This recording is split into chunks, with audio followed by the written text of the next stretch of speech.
Blue Team. Ada sesuatu yang lagi rame nih. Iya, apalagi lawannya physical appearance-nya besar-besar, punya working relationship yang bagus. Lu harus kasih dia kesempatan lagi. Di atas kertas lo semuanya harusnya menang. Ada bahasan yang paling ditunggu-tunggu.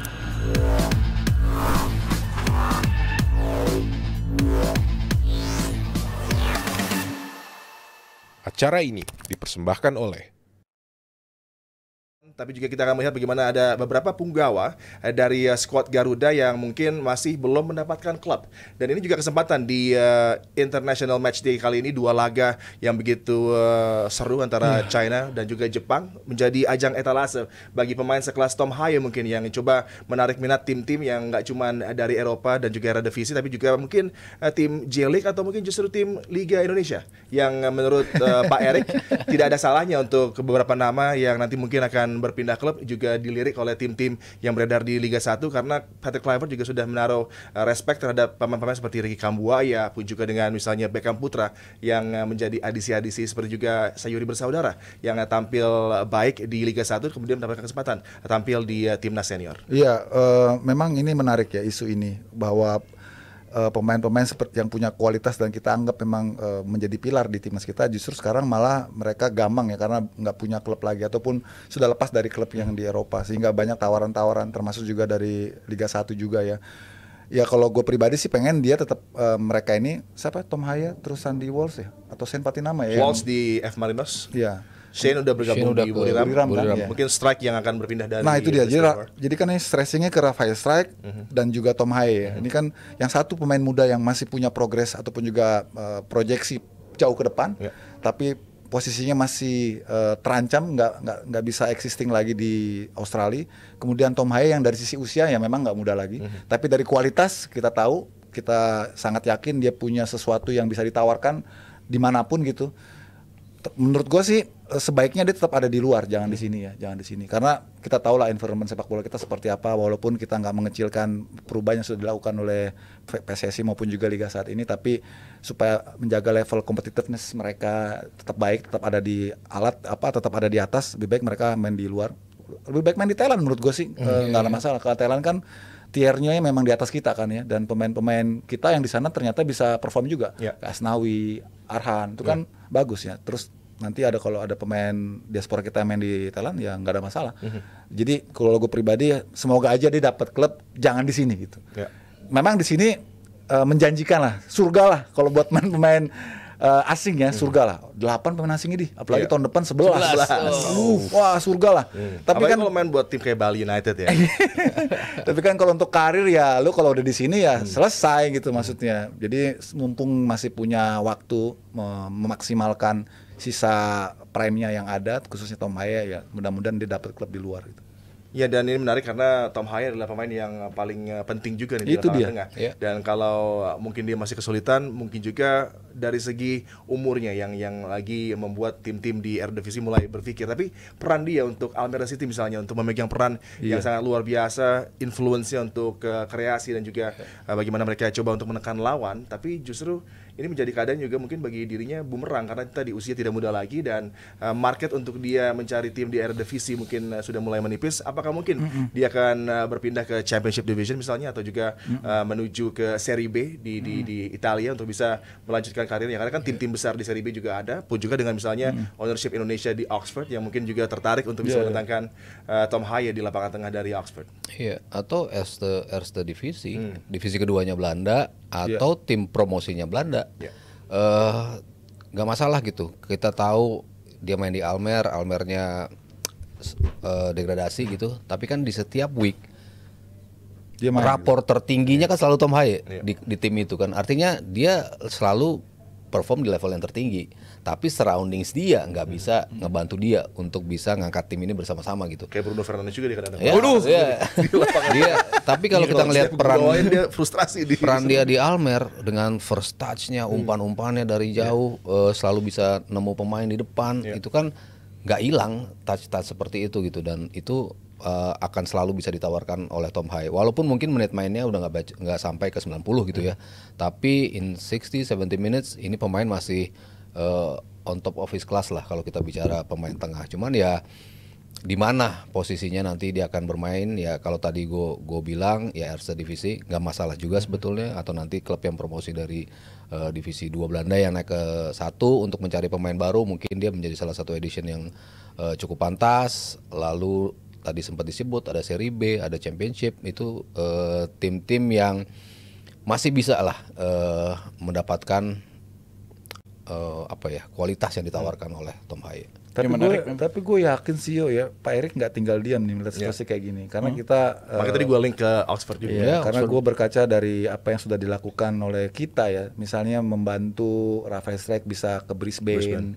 Kemudian juga Ole dan Marcelino di Oxford. Gue rasa Pak Erik pasti sudah ada pembicaraan juga secara personal ya ke Tom Haye menyangkut masa depannya dia mau seperti apa yang bisa kita bantu. Kira-kira nih ini bahasa goib gue lah ya, apa bisa kita bantu, karena ini menyangkut masa depan timnas kita juga kan. Kalau dia ada di level yang tetap tinggi, itu kan menjadi benefit buat timnas kita juga. Syukur-syukur kita memang akhirnya mencapai goal kita ke Piala Dunia ya. Kita perlu menjaga para pemain pilar kita ini ada di level yang tinggi juga di klubnya gitu. Atau mungkin nanti akan diresmikannya di saat Oxford datang. Bisa juga. Ke Piala Presiden. Karena, iya, karena kan nanti kan ada Oxford, ada Port juga, dan juga ada Liga 1 All Star. Juga menarik memang untuk menantikan para penggawa pemain timnas Indonesia ini untuk berlabuh kemana, karena transfer window masih cukup panjang. Tapi kalau kita melihat persiapan untuk menghadapi China, ini Pak Ketum sudah menginformasikan bahwa Patrick Kluivert sangat puas sekali dengan performa dari Beckham Putra dan juga Stefano Lillipali. Terlihat juga dari laga uji coba antara pemain A dan juga pemain B ini, Lillipali mencetak hat-trick juga. Ini apakah ini sebuah lip service? Tapi kalau kita lihat dari data, apakah mungkin seorang Stefano Lillipali nantinya akan mendapatkan satu tempat di starting 11? Iya, mungkin aja. Kalau berkaca dari friendly match itu memang ini sempat membuat kita silau ya. Wah, luar biasa ya. Tapi ingat, friendly match itu kan memang direkayasa cara mainnya. Karena kita tahu bahwa kekurangan kita tuh ke masalah klinikal, penyelesaian akhir. Jadi dibuat permainan tuh open sekali, terbuka sekali, pressingnya pressing untuk defense-nya itu mungkin dibuat longgar supaya kita lebih terangsang untuk menciptakan kreativitas. Dan kalau itu dilakukan, ya wajar kalau pemain-pemain seperti Lillipali itu show off, karena dia tuh luar biasa memang secara visi, kemudian juga dari sisi pengalaman juga ya. Apalagi mainnya di Bali kan? Mainnya di Bali kan, ya, dia mau show off lah ya. Tapi tadi yang dikatakan betul sekali. Vibes-nya sangat bagus, dan memang itu yang harus dikatakan oleh Pak Erik ya, memberikan aura positif. Dan memang Patrick happy dengan pendekatan adaptasi dari Beckham maupun juga Lillipali. Gua harap sih memang itu menjadi nilai plus ya.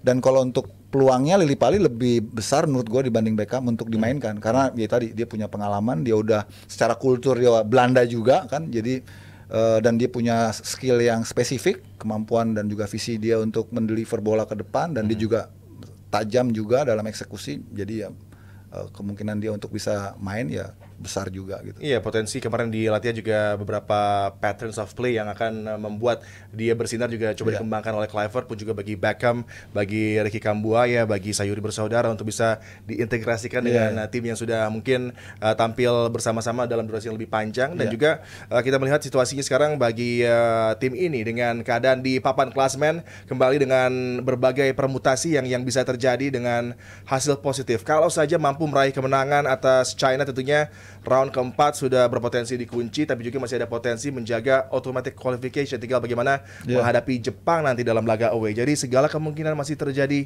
sangat terbuka, dan Australia pun juga khawatir karena Jepang ternyata dengan roster yang ada juga sangat serius bersiap di Perth. Dan ini menjadi keadaan yang membuat Australia juga harus was-was, apalagi Arab Saudi juga dalam form yang tidak terlalu oke. Dan ini peluang luar biasa juga akan didapat Indonesia. Kalau 3 poin didapat, maka pressure akan dirasa oleh tim-tim lain. Iya.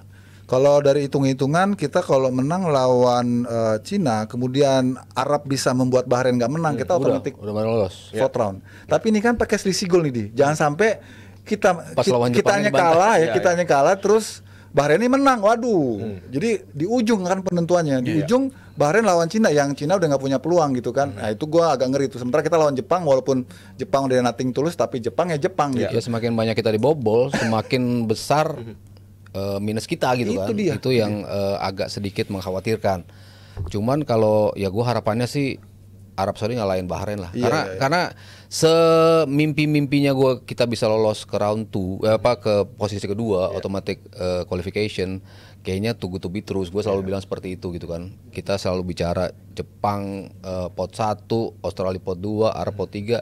Ya udahlah, 3 itu yang akan memperebutkan kita bisa nih nyodok ke peringkat ketiga atau keempat gitu. Jadi ya gue selalu melihat round 4 sebagai panggung yang emang realistis buat kita. Dan kemenangan lawan China adalah tadi seperti dibilang must win game, betul. Karena kan yang gue bilang in order kita buat lolos, menang lawan Arab, menang lawan Bahrain, menang lawan China, tinggal satu nih checklist yang belum kejadian gitu. Dan tadi segala macam yang dipaparkan Adi dan juga Five, permainan atau TC yang positif, aura yang begitu positif di tim, kita ngelihat bagaimana tenangnya, santainya para pemain itu kan harapannya adalah mengurangi tension ya, mengurangi beban, mengurangi stres ketika tantangan wajib menang itu ada di depan mata gitu kan.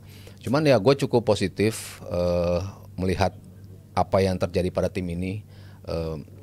Suasananya tuh terlihat jauh lebih apa ya, lebih santai lah. Kita lihat mes begitu kocak lah ya dalam pas ulang tahun Pak Ete gitu kan, tuh nunjukin wah tim ini santai banget gitu loh menghadapi situasi, dan itu memang yang dibutuhkan gitu. Setelah lo stres dengan dalam TC, tapi lo terakhirnya dengan santai dan lo main pikiran lo terbuka untuk game penentuan besok gitu. Tapi pertanyaannya ya 3 di depan itu nanti siapa gitu. Apakah kita bermain dengan 3-4-3 yang gue rasa tetap akan 3 back ya, karena kan itu yang selalu menjadi pakem kita dalam sepanjang round 3 dan round 2 gitu kan. Mereka kita bermain dengan 3 back tengahnya, tapi apakah 4 apakah 3 karena kita tahu China punya kemampuan untuk break the lini tengah kita ya, dengan umpan-umpan terobosannya, entah itu bola-bola silang dari atas, entah itu terobosan dari bawah. Artinya gelandang di tengah tuh harus kuat banget. Joey Pelupesi dan Tom Haye pasti ada di situ. Tapi apakah cukup hanya 2 itu? Apakah kita butuh 1 orang di depan mereka dengan hanya 2 striker di depan? Itu kan juga menjadi salah satu opsi yang menarik menurut gue ya. Karena tidak ada Ragnar, tidak ada Marcelino. Buat apa kita memaksakan tetap 3 gitu di depan? Tapi kenapa nggak tambahin 1 gelandang? Tapi di depannya Tom Haye dan juga Joey Pelupesi. Ya salah satu nama tadi Stefano jelas bisa muncul ke permukaan. Ricky Kambuaya dengan game terakhirnya waktu lawan Bahrain luar biasa. Dipesan sama Pak Erik suruh passing kayak. Iya. Trivela lagi. Itu kan salah satu opsi juga ya untuk bisa dimainkan di belakang 2 striker gitu. Jadi ya pemain-pemain yang dipanggil dan apa yang mereka tunjukkan selama TC itu memberikan lebih banyak opsi untuk kita coba ketika Ragnar dan Lino tidak ada di game pertama lawan China ini. Ya, atau terinspirasi Ruben Amorim 3-4-2-1 dengan double 10. Ya bisa juga. Kita itu akan lihat pertanyaan besar dari front 3 atau front 2 kemudian back 3, siapa aja yang menjadi pemain yang akan diandalkan oleh Patrick Kluivert dalam satu laga penuh dengan tekanan. Dan ini prediksi line up Indonesia menghadapi China. Ini prediksinya Abrar nih ya. Tadi Bang Abang nih Om Yuki. Nah tadi gue menyambung dari apa yang tadi Adi katakannya di ujung ya. Kita ini memang kalau dulu zamannya STY itu kita cara nyerangnya kayak pesawat, pakai sayap. Jadi kan kalau pesawat kan memang dia rentang sayapnya kan memang kelihatan. Kalau di eranya Kluivert ini nyerang ini kayak piramid, kayak buah peluru gitu. Jadi pakainya dua nomor 10 gitulah katakan, 2 second striker. Kalau kita perhatikan kemarin di lawan Bahrain itu Marcelino dan juga Ragnar itu nggak seperti sayap, mainnya inverted. Jadi dia kayak tombak di gitu. Jadi kita lebih vertikal. Kemudian kita Tom Haye dan juga Joe itu mainnya lebih lebih balance gitu. Artinya porosnya memang seolah-olah kita pakai double pivot seolah-olah. Jadi kalau lu perhatiin kita tuh dalam situasi tertentu dari belakang itu kita nggak 3 ketika kita build up, kita 2-1. Jadi sayap ini lebih untuk early crossing ya. Atau ini Kevin Dix atau ini Verdong gitu ya. Tapi memang cara mainnya udah beda. Kalau dulu STY kan dia memang pakai wide, melebar, masuknya dari samping-samping kayak makanya Yakob kan bola silang-silangnya dari samping itu kan ya itu dia. Kalau sekarang memang Patrick lebih vertikal mainnya dengan memainkan 2 penyerang lubang. Dan kalau komposisi ini pas banget. Egy itu bukan sayap murni, dia lebih mainnya hybrid ya, lebih ke dalam. Dan Vano ini lebih cair lagi dia mainnya. Walaupun keduanya ini juga bisa main nyayap. Artinya Patrick lebih mempertimbangkan ini. Kalau memang ini yang diturunkan, walau Brar dapat jersey tanda tangan Patrick Kluivert loh. Tapi yang gue agak ragu di belakang. Kalau posisi seperti ini, artinya kan yang digeser Justin Hubner. Ya. Hubner tuh kan kaki kidal, kaki kiri gitu. Cuman dia sisanya. Iya. Gitu.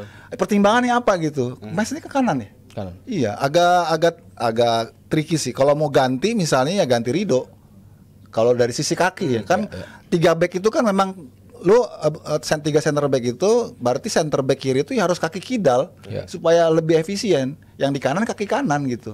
Yang di tengah emang kalau Jay Ijaz memang kan itu leader. Gue khawatir kalau ini dimainin lagi formasi ini kejadiannya waktu lawan Australia. Ntar siapa Jay Ijaz sama Mesliger nih kan ya prototipenya kan pemimpin ya. Ntar ada 2 matahari di belakang lagi. Waduh. ini versi Abrar tadi kan. Iya. UK udah mulai menyentuh tadi bagaimana potensi dari line up kalau seperti ini. Kalau tadi Sabtu mengatakan apakah akan ada extra player di midfield yang akan menjadi tip dari 3 di midfield, dan potensinya mungkin ada Ivar di sana atau juga Ricky Kambuaya yang akan berfungsi nanti untuk transisi, karena di Qingdao kita tahu transisi kita bisa diakali dengan begitu baik oleh para pemain China dengan 2 chance 2 gol mereka itu kan, dan ini adalah mungkin satu pemain cover yang bisa membantu juga Pelupessy dan Tom Hai. Iya, makanya gue lebih cocok satu. Tapi kalau seperti ini, China kan emang mereka tampil di kemarin mereka tampil di sana tuh begitu defensif ya. Apalagi ketika tampil di Jakarta, gue rasa mereka kan jauh lebih defensif lagi. Mereka kayaknya juga tahu bahwa potensi dari kemampuan mencetak gol Indonesia ini belum di kondisi optimal gitu. Silakan pegang bola, coba untuk bongkar pertahanan kita gitu. Dan bedanya dengan Bahrain tidak melakukan pressing dan defense-nya pun nggak low block juga gitu loh. Jadi terbuka kita cukup terbuka gitu ketika melawan Bahrain gitu. Kalau China pasti akan jauh lebih sulit untuk nge-crack pertahanan mereka. Emang kalau di depannya Egy dan juga Vano, lah ini jagoan-jagoan untuk manfaatin tight spaces. Emang cocok untuk dimainkan di posisi itu. Cuman yang gue takutin dari China kan ya tadi Adi bilang umpan-umpan terobosan mereka, umpan-umpan jauh mereka itu sering banget membypass lini tengah. Nah itu yang membutuhkan tambahan satu sosok lagi. Yang tadi gue bilang kenapa Tom Hai dan Joy membutuhkan satu lagi sosok di depannya. Apakah itu Vano? Vano kan juga bisa tuh. Bisa. Mundur ke 8, bisa naik ke 10, bisa jadi pemain 11 juga melebar. Tapi track back-nya untuk posisi wingback misalnya buat Vano, buat Egy, apakah itu cukup buat lo yakin bahwa mereka akan melakukan workload itu? Kayaknya bisa sih. Maksudnya dari sisi physical mereka udah membuktikan. Vano udah makin stabil sejak dia sembuh dari cedera. Egy juga setelah balik dari cedera di bulan Maret nggak jadi dipanggil, ngebuktiin lawan Dewa gol-golnya, passing-passingnya kayak main futsal kan. Tight spaces yang dimanfaatin bersama Dewa United itu kan membuktikan pemain-pemain itu bisa mengcrack pertahanan dengan skema permainan yang fluid di sepertiga terakhir. Nah, pemain-pemain seperti ini jelas dibutuhkan. Tapi kan kapan dibutuhkannya? Apakah langsung di sejak start? Apakah kita butuh dulu pemain untuk bisa shielding lini tengah tadi yang gue bilang takut ke bypass pemain China? Kalau gue lebih memilih itu dulu, ada satu pemain dulu di situ. Nanti baru pemain-pemain seperti Egy dan juga Vano bisa dimainkan ketika kita butuh pemain-pemain yang bisa bermain di sepertiga lawan. Dan posisi penjaga gawang dengan tidak bisa tampilnya Martin Paes UK. Debutnya buat Emil Audero justru di pertandingan yang punya level tekanan luar biasa, wajib meraih kemenangan. Tapi ini adalah penjaga gawang yang begitu tenang. Dia berkomentar juga dengan nada yang sangat membuat kita yakin dia punya kemampuan luar biasa. Terbukti pernah menjadi kiper UK juga di Juve, di Sampdoria, dan kemarin di Serie B ya bersama dengan Palermo. Dengan kemampuan dia, apakah lo yakin bahwa dia akan tampil luar biasa untuk Indonesia di bawah Mister? Iya, gue melihatnya ini kok semua blessing ya. Sebelumnya kan Emil ini termasuk yang datang belakangan ya. Dan gue waktu itu mikir nih kalau Martin Paes masalah nih siapa gantinya nih dengan level persaingan yang sangat ketat ya. Kok bukannya gue mengecilkan kiper lokal kita ya, tapi kita nggak punya deputi yang selevel gitu. Kok di dalahnya kok pas gitu ya. Pas Emil datang dan dia punya kesempatan saat Paes nggak bisa main, Martin Paes nggak bisa main gitu. Jadi pas gitu ya. Pas. Terus ya ketika dia memberikan statement kepada media, tampak dia sangat dewasa, sangat tenang, dan dia sangat antusias ya menunggu laga ini, karena ini kan laga pembuktian dia juga kepada masyarakat bagaimana dia datang tuh bukan karena setengah-setengah, tapi karena memang keinginannya. Kan sebelumnya kan sempat dikait-kaitkan dengan masa lalunya lah, yang ayahnya itu against gitu ya dengan keinginan kita untuk merekrut dia sebagai pemain Indonesia gitu. Tapi sekarang dia datang, gua harap dengan dia nanti tampil, debutnya dia, impresinya bagus, terjawablah itu keraguan-keraguan ya, bahwa Emil ya terbukti dia all out gitu ya. Jadi ya yang kedua menyambung tadi yang sempat lu bahas, ini juga blessing juga. Ketika kita kehilangan pilar-pilar kita ya, mungkin orang mikirnya minus, waduh nggak ada Marcelino, nggak ada Ragnar. Tapi ini blessing juga, Cina akan mengkalkulasi ulang juga, karena nanti yang dihadapin sayap ini berbeda. Mungkin kemarin Cina menganalisa pertandingan kita ada Ragnar, ada Marcelino, sekarang nggak ada mereka. Kan itu benefit buat kita juga, mengecoh mereka juga. Nah, karena itu gue bilang ini blessing yang lagi. Kok bisa-bisanya di pertandingan krusial seperti ini mainnya di GBK tiba-tiba, dan di GBK kecuali lawan Jepang kita nggak pernah kehilangan poin loh. Ya kan, kita 2 kali menang malah kan, kita seri lawan Australia kan. Tapi lawan Saudi, lawan Saudi menang, lawan Bahrain menang di GBK kan. Kalahnya sama Jepang doang. Kita lawan Jepang doang kalah. Artinya itu kan semua seolah-olah nih kayaknya semesta nih mendukung kita nih. Tinggal nasibnya itu kita sendiri, di tangan kita sendiri. Kita bisa nggak ambil opportunity ini?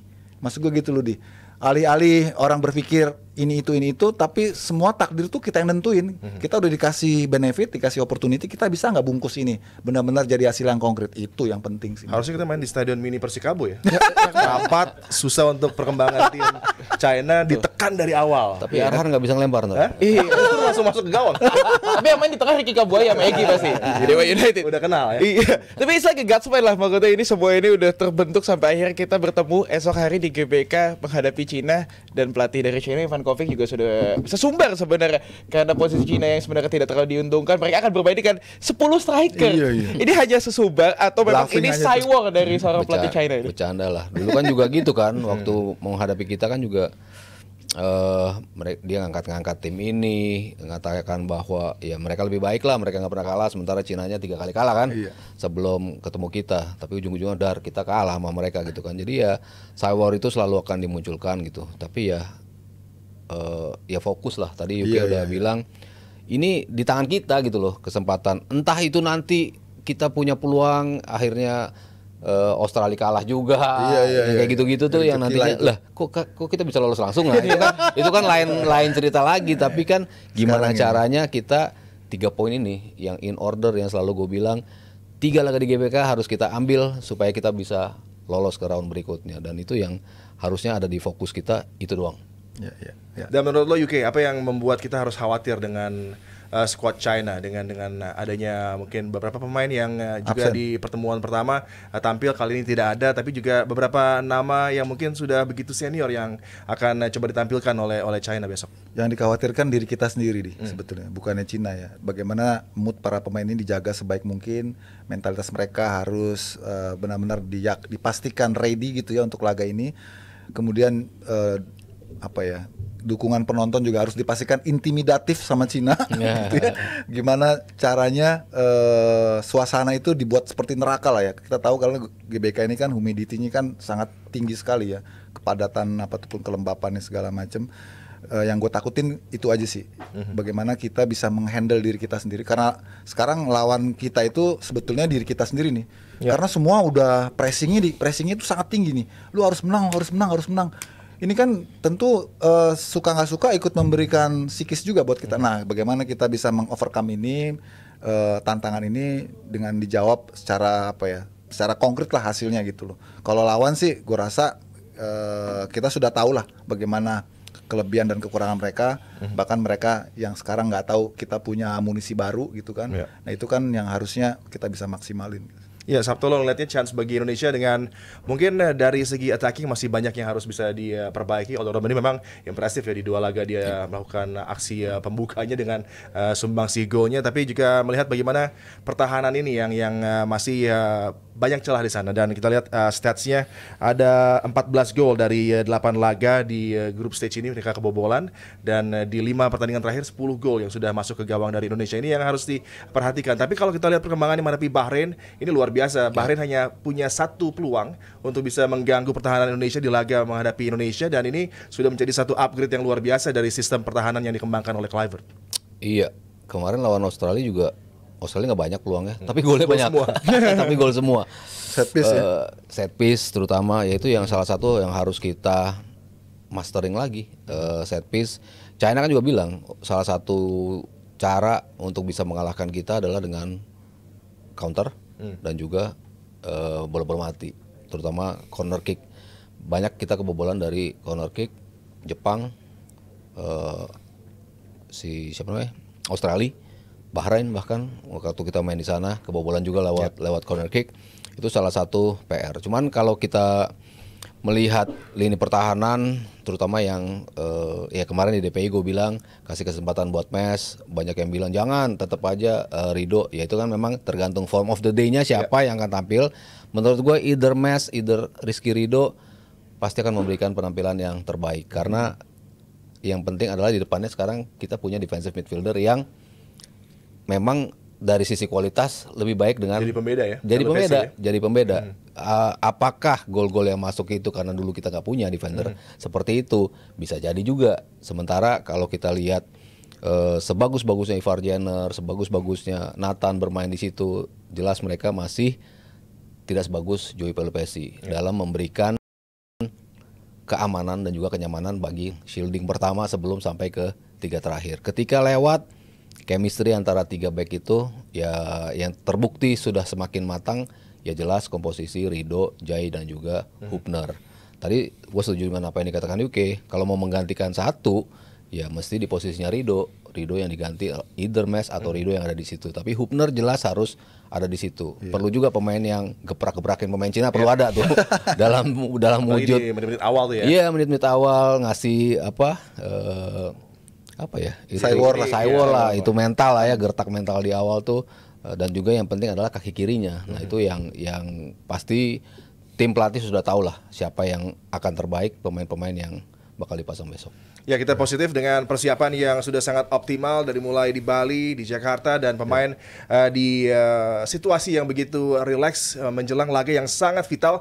Bahkan ini selalu gua katakan salah satu pertandingan terbesar sepanjang sejarah sepak bola Indonesia, karena potensi tadi masih ada chance buat automatic qualification pun juga untuk menuju ke round keempat. Dan ini akan menjadi satu pertandingan yang patut kita nantikan besok tentunya.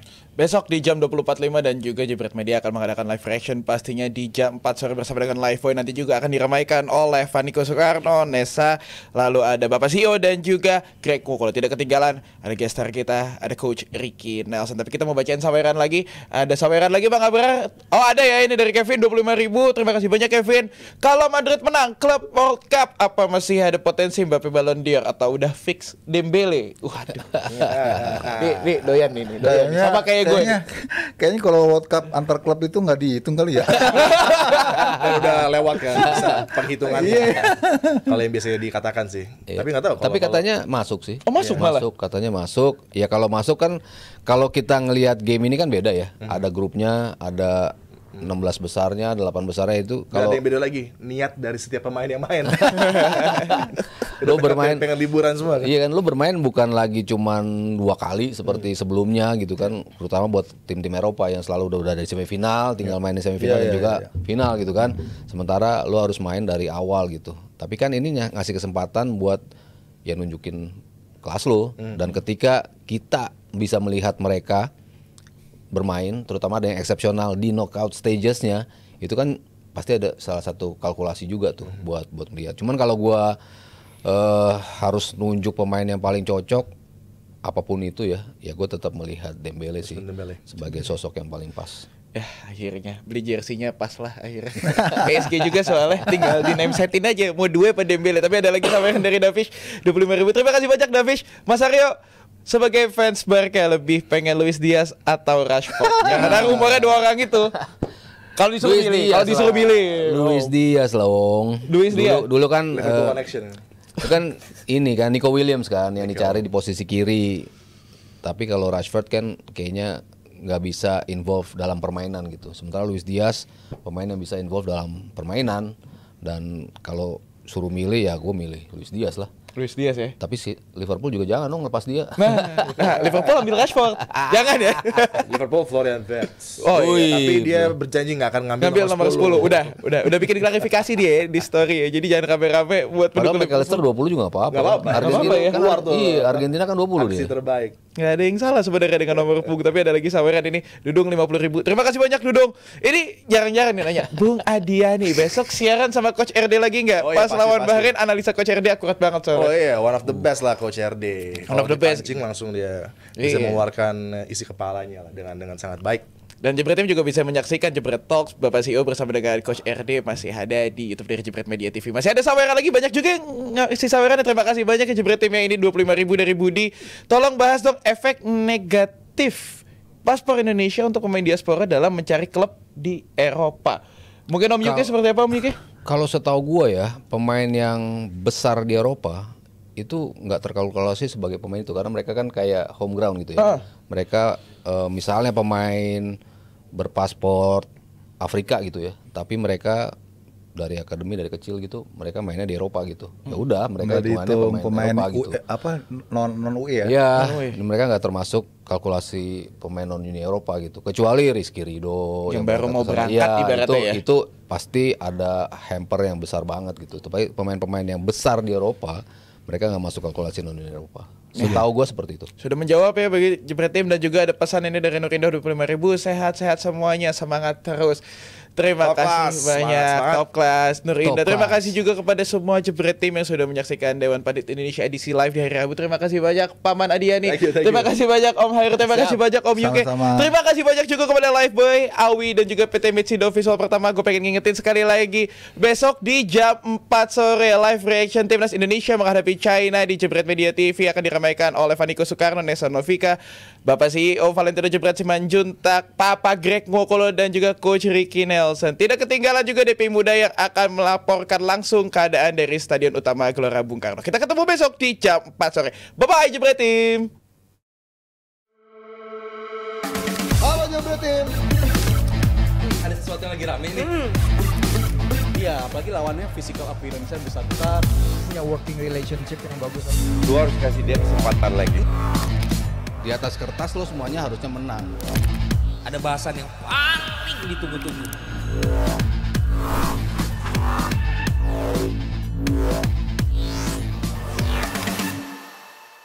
Acara ini dipersembahkan oleh